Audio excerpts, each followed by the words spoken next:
Alrighty, so today we're going to go over the three most interesting hands from a 100K guaranteed tournament I played yesterday.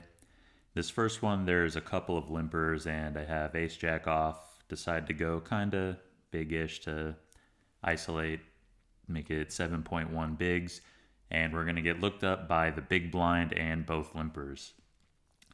And this spot is going to be interesting because it's one of those spots where you have a pretty good hand, all things considered, but then like not that great. So the main problem that's going to come up is there's going to be so many positives and negatives to both betting and checking. On the one hand, betting kind of narrows the field a little bit, but it also opens you up to being check raised by a wide variety of hands. Some you're doing good against and some that you aren't. Like kings have you in trouble, but then there's a lot of draws.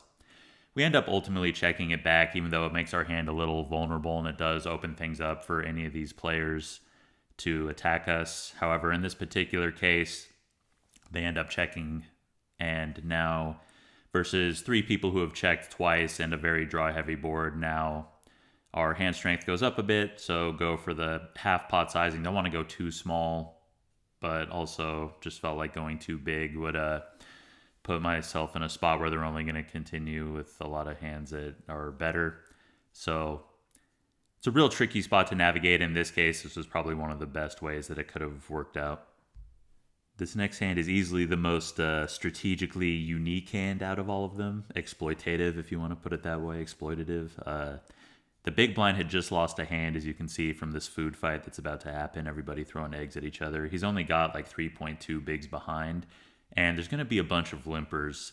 So I had already kind of decided once I saw this that he's likely to just go all in and want to rebuy and put in the rest of his chips. So if I limp here, then I can get some information from them, and that ends up being what happening. He shoves all in, they all call, so I decide it would be a good spot to, there's 19 bigs in the middle already, so I can just go all in, try and take it down and isolate and be getting incredible odds against one player who's likely to have a weaker hand.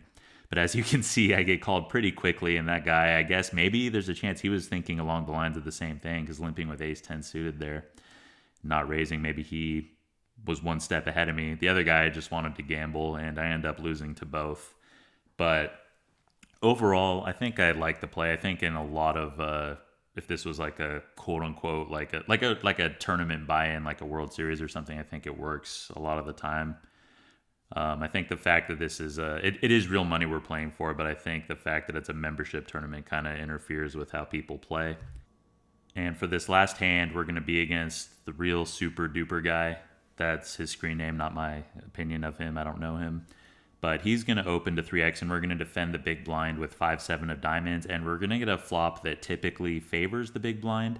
And I've been experimenting and looking into kind of like the philosophies and strategies of leading from the big blind.